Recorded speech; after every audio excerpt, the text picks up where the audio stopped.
Introducing from Loveland, Colorado, Decibullz custom molded earphones.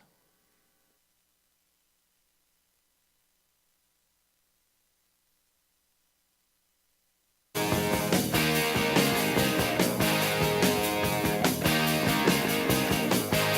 show us everything you've got. You keep on dancing and the room. Well, what's up? My name is Kyle Kirkpatrick, and I'm the owner and inventor of Decibullz custom molded earphones. A little bit about myself. I'm also an elite and Olympic-level men's gymnastics coach, as well as a professional, well, ex-professional extreme athlete. And I love my music. I think music enhances my life and makes everything better. And like most people, I love listening to music on my mobile device, my iPhone, and I love technologies that just enhances my life and make things better and easier. But I ran into a problem. And what that problem was, is that the problem I found was that I could never do the activities I loved while listening to the music I loved. And I tried all the earphones out there on the market today, and they either fell out, or the ones that stayed in were incredibly uncomfortable. So I went out and tried all the different types of earphones on the market. I tried over the ear, in ear, behind the ear, even sports-specific earphones. And unfortunately, none of them work. So I made my own pair. And I didn't do this for a business. I did this for selfish reasons. I just wanted a pair of earphones that worked. But my solution was so elegant and so good that I decided to make a pair for my friends and family for Christmas. And they're the ones that encouraged me to start Decibullz. So what are Decibullz? Well, Decibullz is a custom molded earphone system. Decibullz are quickly and easily molded by the user to the exact shape of their ears. Now this creates a perfect fitting earphone that'll never hurt and never fall out. And molding Decibullz is incredibly easy. All you do is heat up our thermoplastic molds in a cup of hot water, snap them onto your earphones, shape them to your ears, and that's it. You're done. And the best part is, if you don't like them for any reason, simply reheat them and reshape them. In fact, Decibullz are the only custom molded earphones in the world that are remoldable, and that's huge. So Decibullz are also affordable. The current custom earphones on the market today cost between $400 and $2,000. And I don't know about you guys, if I had a pair of $2,000 earphones, I'm not gonna take them to the gym. It's not gonna happen. So to get these made, you have to go to an audiologist. They make impressions of your ears. This is uncomfortable, this is time consuming, and it's expensive. With Decibullz, no audiologist, no waiting. You can mold up your earphones in about 10 minutes. And the best part is we can do this for as low as $15. So why use custom molded earphones anyway? Well, the human ear is incredibly diverse. In fact, our ears are as unique to us as our fingerprints. So the only way to get an earphone that truly fits and is truly comfortable is to custom mold it to the unique shape of your ears. Now, Decibullz isn't a product though, it's a technology. And I want to take this technology to other products and other markets. For instance, Bluetooth. Bluetooth earphones are huge, and I don't mean they're popular, I mean they're huge. They don't stay in, they're uncomfortable, and they're heavy. With Decibullz technology, we can keep these earphones in and secure. Ear protection and earplugs is another type of product that will be really beneficial from using our Decibullz technology. Security and military radios. These guys wear these earphones all day, and they need to count on a fit that's secure and made just for them, and that they can wear comfortably. So the hearing aid market is another one where we can have a huge impact in. The current process of going into an audiologist, getting these custom molds made, shipped out is expensive, it's time-consuming, and it's obnoxious. With Decibullz, you can go into the audiologist and walk out with a hearing aid made just for you, for a fraction of the price. This young lady stopped by our CES booth and just molded up one of our earphone molds to her hearing aid and loved it. She loved that she could choose the color, the fit, everything about it. So what's our plan? Well, the headphone and earphone industry is a $2.3 billion a year market. And combine that with the $4 billion a year market that hearing aids do yearly, we think we can get a large chunk of those markets using the Decibullz technology. And we divide our business plan up into 3 main phases. So let's talk about phase 1. First part of phase 1, sell my car. As a gymnastics coach, I didn't make a lot of money, so I needed to sell my car, and I love that car. Looking at it hurts my heart. I'll move on.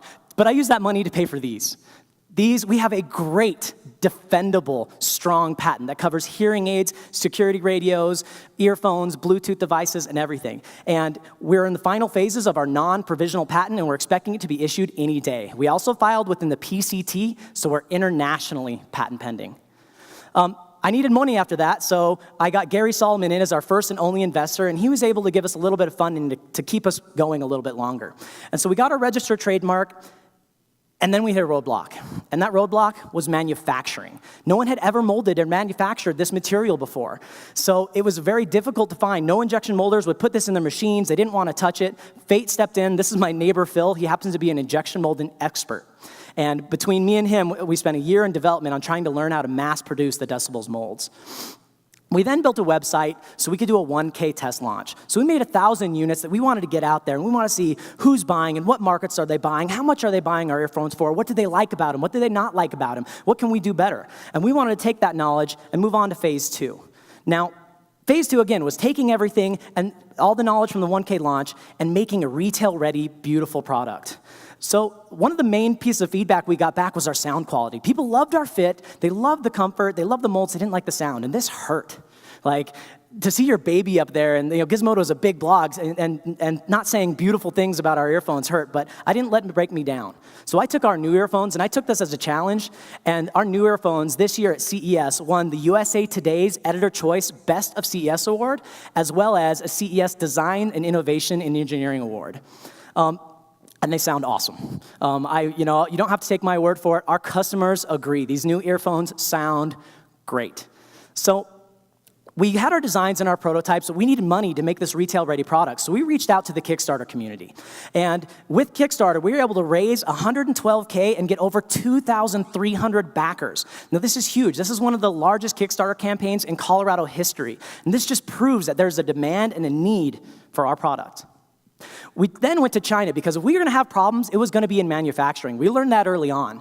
And so we went in to set up our supply chain. What's a good factory? What's a bad factory? And we had many interesting experiences out there learning that. We'd never done anything like that before. So just kind of Decibullz shows up in China and figures it out, and it was very cool. And this is a good time to mention, we're doing this from my house.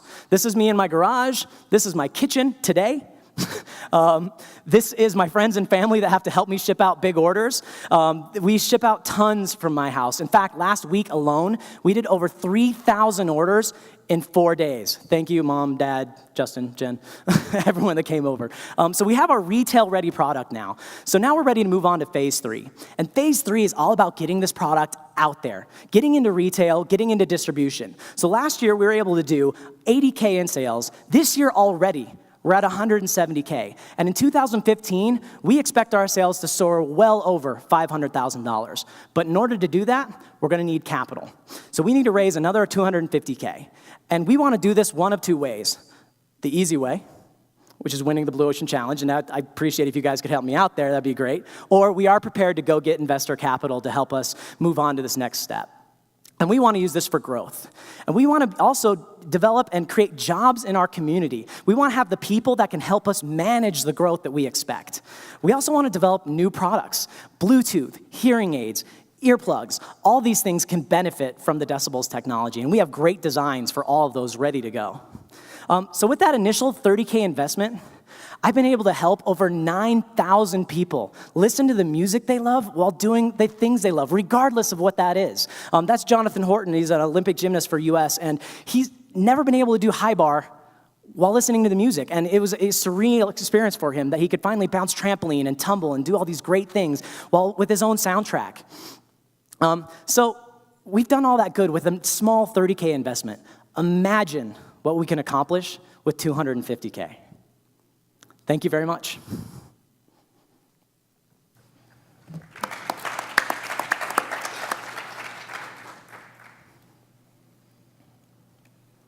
So what is this retailing for right now? So that package right there is $50. And what's your cost of goods sold right now on this? What? Your cost of goods sold? Cost of goods sold right with those? Yeah. How much does it cost you? You sell it for $50. What does it cost you? Oh, to manufacture? $8 for the whole entire package, and that's shipped in the US. That's when they get to our doorstep. And the intellectual property, tell me what the key claims are actually covering. Is it the material itself? I'm guessing not. Is it the It's the combination? process. It's a matter of heating up a moldable material and wrapping it around an electronic and putting it in your ear. So it's a utility patent. So somebody else would create a material that could do it without heating it up. Yeah, and They're in trouble. those also exist. Yeah. But those materials you can't remold. Usually if it's a chemical reaction that's going to make that happen, it's that way forever.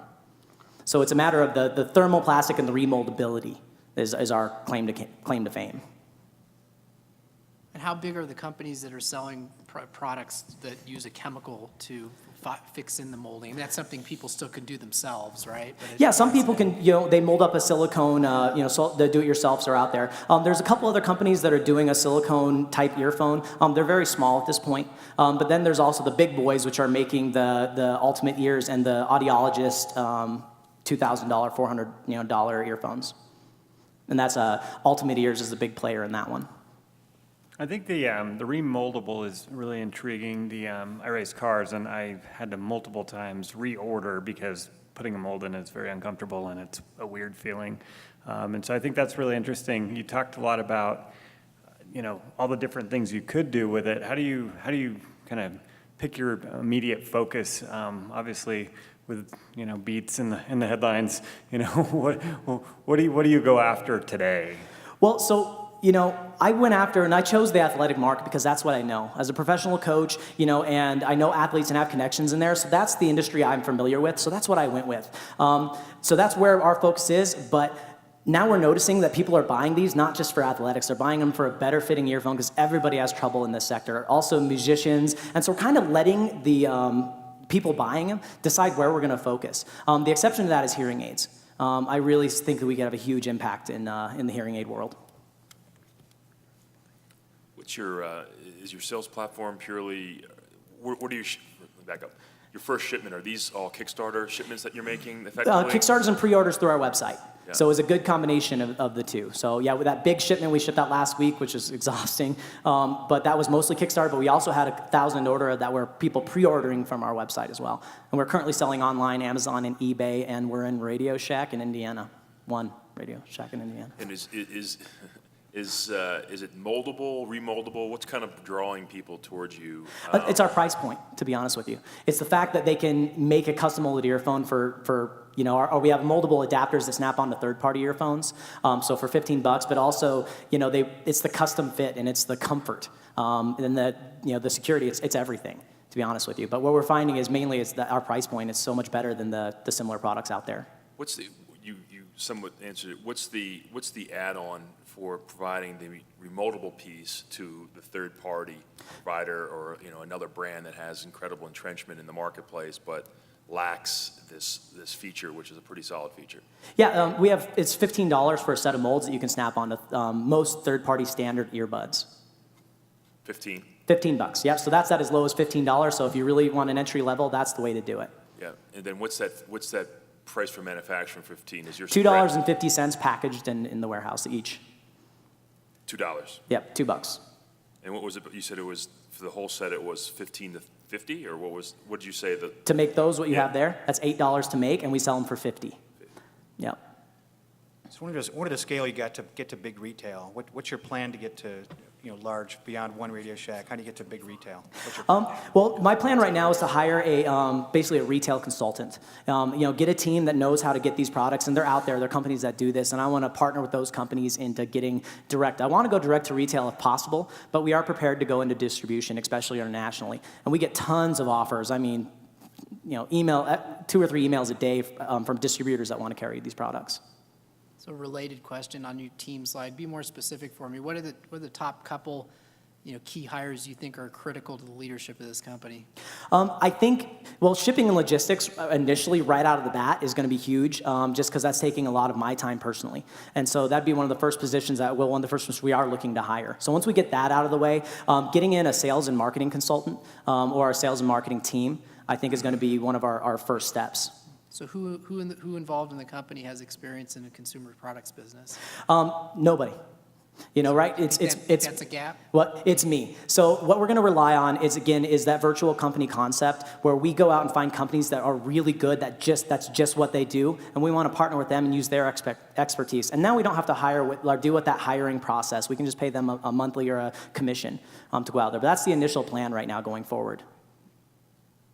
What's the use of proceeds for the 250K? The use of proceeds for the 250K. Yeah. That if we win this competition or our next round of funding. Yeah. Basically to like we were talking about, build out that initial team, hire those marketing consultants, hire those retail consultants, and get going, and basically push this product. And that's a large chunk of it. The other chunk is going to be developing new products. We already have designs for Bluetooth earphones and earplugs, but we need the capital to get moving on those. Have you thought much about, I think this market is really interesting, and the influencers play a big role, obviously. Have you thought much about, celebrities or with something like this and the price point and the option and colors? I mean, it's very much like, an iPhone cover. It's something very customizable and something fun. Have you thought about other ways to get the word out? Yeah, with my connections, all the men's Olympic gymnastics team are rocking Decibullz right now. So I'm using them to kind of get a foot in the market, but also I'm very open to partnering with any celebrities or any getting these out in the public. And when people see them, they say, what are these? How can I get them? And I think, like you said, getting them in the right hands or in the right ears of the right people is crucial.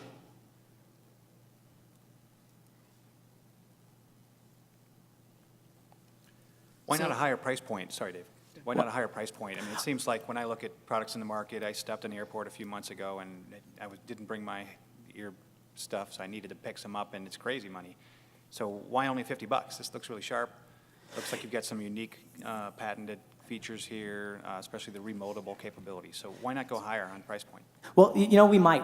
I just set that as my target price, but what we're finding is people will pay a lot more for them. But part of it is my story, and that I couldn't afford a pair of custom molded earphones. So I really wanted to bring these out to the masses and have a product that people could buy and use. We are planning on having 3 different price points using the same technology and the same system. This is designed to be expandable. So we can use our same molds and the same tools for those molds. We're going to do a higher end model around $120 to $150, which will be balanced armature, stainless steel, Kevlar wrapped cables, like an audiophile model, and hit at different price points as well. So going back to the alternatives that are out there today, you said there's some where they use chemicals to fix the shape. Are there alternatives out there that are self-done where the consumer molds it themselves using those types of processes? Yeah, that's what I was referring to. So the existing companies that are doing this, what they're doing is they're putting in an earbud, mixing 2-part silicone, and shoving it over the earbud. That seems to be, that's one of the companies up there. And the consumer just does that themselves. Yeah. And so is it the case then that the only advantage yours has over that specific alternative is that yours can be remolded if for some reason something changes? Well, that's the big advantage, is if you mess those up, you're done. You might even have to throw away your earphones, like after that first try. Right, if you step on them or something. Yeah, exactly. Right. The other thing is they use silicone, and silicone's nasty. I mean, it's hard to clean. It rashes. It's not necessarily a hygienic So you would argue that these are more comfortable? More comfortable, easier to clean as well, and I would say more hygienic. So how big has been the market and sell-through for those silicone-type alternatives that are out there? I mean, they're still better than just a fixed one, I would think. So my question is, if those things aren't selling like hotcakes, are those differences of yours really going to make the difference that yours sells in a huge way? Well, so my opinion on that is the guys that are doing that are a smaller company, and they have a patent on it, that mixing the silicone one, and they're really not big enough to market and get out there. So there's no one pushing the way and leading the way. I mean, they really are they're niching themselves on racing and car audio, and that's just right where, racing, motorcycle racing, and that's where they're putting all their funds and money. So I think their product could be better, getting into more public How much capital spot. do you think you'll need to raise then over the life of your company? Over the life of the company, I'd have to think about that for a while and get going. Right now, it's worry about phase 3 and get on and let's hammer this out, and then grow with the company as we grow. So most important question, now that you've got some revenue and you had a small investment, have you been able to buy your car back yet? No, everything goes back into Decibullz. Thank you.